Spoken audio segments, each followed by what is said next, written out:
ናሆሜን ዛሬ በናሆሜን ነው ከቻልንላችሁ ማለት ነው። እንግዲህ ላይኩን የዳጊን አባት ገሎት ነበር ማለት ነው። ይህም ሚስጥር ደግሞ የሚያውቁት ሁለቱ ብቻ ነበሩ፣ ላይኩንና ባለቤቱ ወይዘሮ ዝናሽ ማለት ነው። ዳግም የሚያውቀው ጉዳይ የለም። አባቱ ጫካ ተገሎ እንደተገኘ ብቻ መረጃ ደርሶት ነበር ማለት ነው። የአባቱን ገዳይ ወጥቶ እንደቀረ ምክንያቱም ምን እንደሆነ እያፈላለገ ስለነበረ የላይኩን እዛ ቤት ውስጥ እንግዲህ ሌላ የወለደችው ብትሆንም ዝናሽ አሁን ላይ ግን ለዳጊ እህቱ ሆናለች ማለት ነው።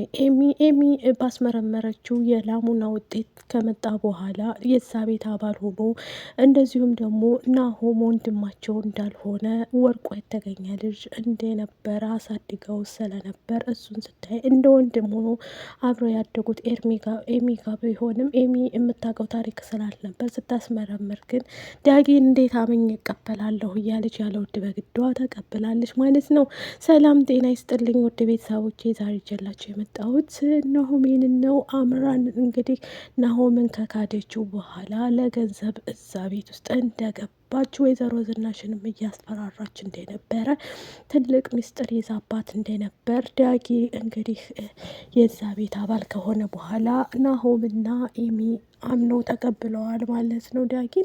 ዳጊ እንደዛ በመሆኑ አሁን ላይ እያሳሰበው ያለው የአባቱ መሞት ብቻና ብቻ ነው ማለት ነው።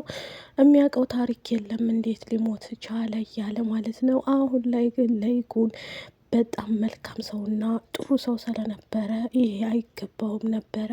አምራን ደግሞ የዳጊን አባት የገደላችሁት እናንተ ስለሆናችሁ እናገራለሁ እያለች ወይዘሮ ዝናሽን አጥብቃ ይዛ ስለነበረ እሷም ደግሞ አፍሽን ዝጊ፣ ምንድን አድርጉ ነው የምትይን?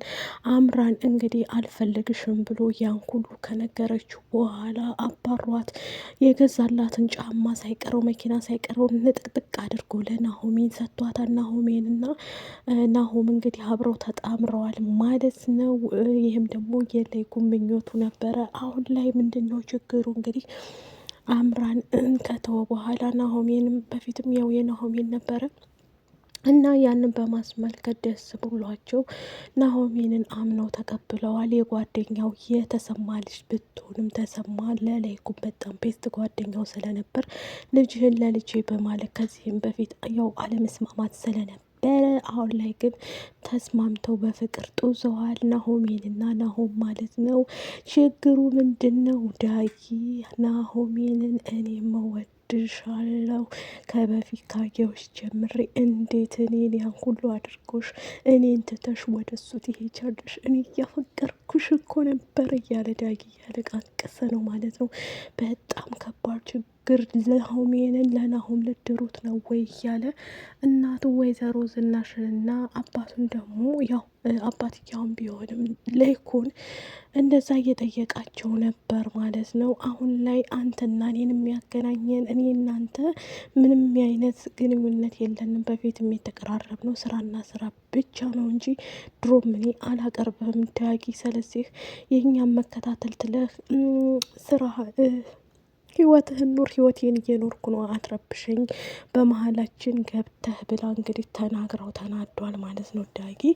ዳጊም እየተበሰጫጨ እንዴት እንደዚህ ትለኛለች? ችግሩ ምንድን ነው?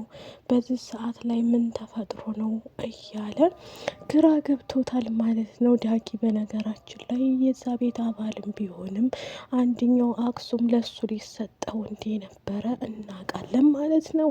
ወይዘሮ ገነት እንግዲህ እያርገበገባትና እያንቀጠቀጣት በእልልታ ቤቱን ታጮኸዋለች ማለት ነው። ናሆምና ናሆሜን እንዲጋቡ በጣም ጥረታቸው ስለነበረ አሁን ላይ እሷም ጸባይዋን አስተካክላ በጣም ደስ የሚል ህይወት እየኖሩ ስለሆን ከዛ መከራና ችግር አልፈው አባቷም የናሆሜን እንግዲህ ውጭ ሀገር ሄዶ ታክሞ ከመጣ በኋላ ቤቱ ገዝቶላቸው ስለነበር ላይኩን በአማን ቀን ደህና በሆነበት ጊዜ ማለት ነው። እዛ ቤት ውስጥ ደግሞ እህቷ ኤደንና ወይዘሮ ገነት እዛ ቤት ውስጥ እንግዲህ ይቅርታ ጠይቀው ተሰማን ገብተዋል። በታመመ ጊዜ ብዙ ነገር አድርገው ተጠይፈው ስለነበር አሁን ላይ ግን ድኖ ምናምን የቤተሰብ ፍቅራቸው ተመልሶ በጥሩ ሁኔታ እየኖሩ ስለነበረ ቤታቸው እንግዲህ ፏበች ብለው እየኖሩ ይገኛሉ። ላይኩን እንግዲህ ደግሞ አንቺ ወይዘሮ ገነት እንደዚሁም ደግሞ እንትና ወይዘሮ ዝናሽ ሄዳ ታማክራለች። ያው የሰርጉ ጉዳይ እየተጠያየቁ እያወሩ የሆድ የሆዳቸውን ማለት ነው። ይሄ ነገር ምንድን ነው?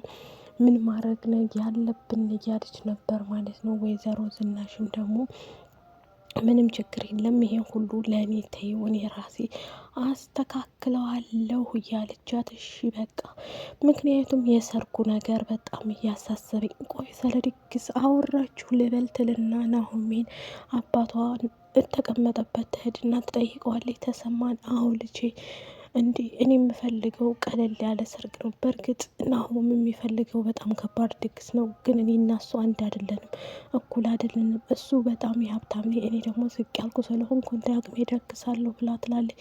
በነገራችን ላይ ምንም ችግር የለም፣ እንደው ምንም ተበደሬም ቢሆን ምንም ችግር የለም ደግሼ ደርሻለሁ ብላ እንግዲህ ወይዘሮ ገነት አሁን ላይ እዛ ቤት ውስጥ ከገባይ በኋላ ይቅርታ ጠይቃት ከገባይ በኋላ ደስ የሚል ህይወት እየኖረች ስለሆነ ወደ ነበረችበት ተመልሳለች። ድሮ ናሆሜንም በጣም ሳሰቃያት እንዳልነበር አሁን ላይ ግን ሁሉን ነገር ወደ ኋላ ትታ ወደፊትን ማህበራዊ ኑሯቸውን እያመቻቹ ይገኛሉ።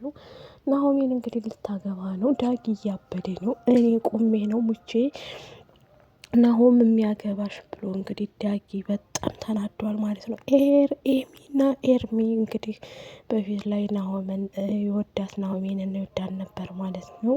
አሁን ላይ ደግሞ አምራንም ስለነበረ አሁን ላይ ግን ትንሿን ኤሚን አስረግዟታል። እንግዲህ አርግዛ እያለቀሰችና እየተበሳጨች ሊሆን አይችልም ብላ ናሆሜንንም ይቅርታ ጠይቃታለች ማለት ነው። የሆነ ሰዓት ላይ ራት ብጠርታ ብታስቀይማትም አሁን ላይ ግን በዛ መልኩ ድግስ አድርጋ ይቅርታ ይቅር በይኝ የሆነ ሰዓት ላይ እንዳስቀየምኩሽ አውቃለሁ፣ ያ ሁሉ አይገባሽም ናሆሜን።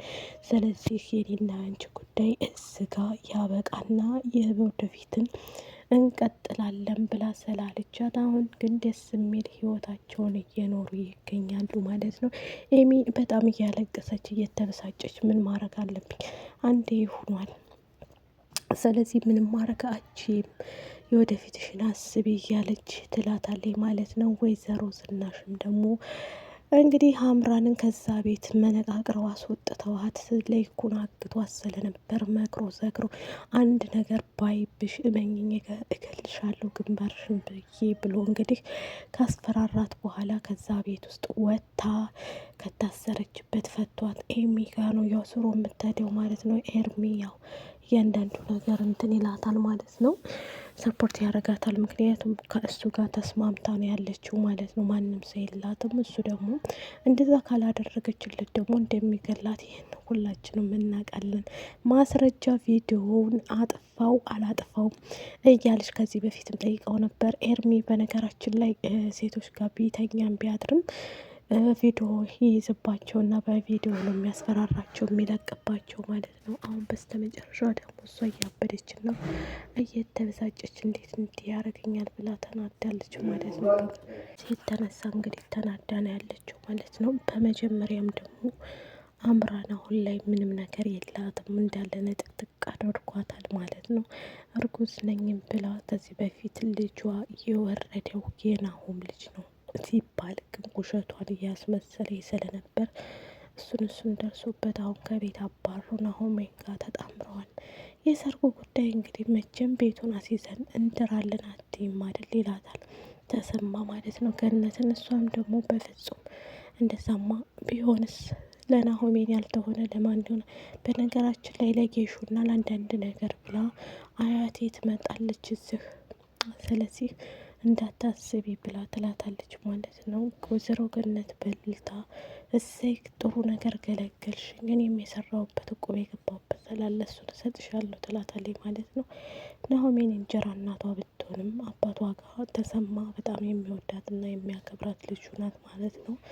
አሁን ላይ እንግዲህ በደስታ እየኖሩ ይገኛሉ። ዳጊ የአባቱን ገዳይ አወቀ።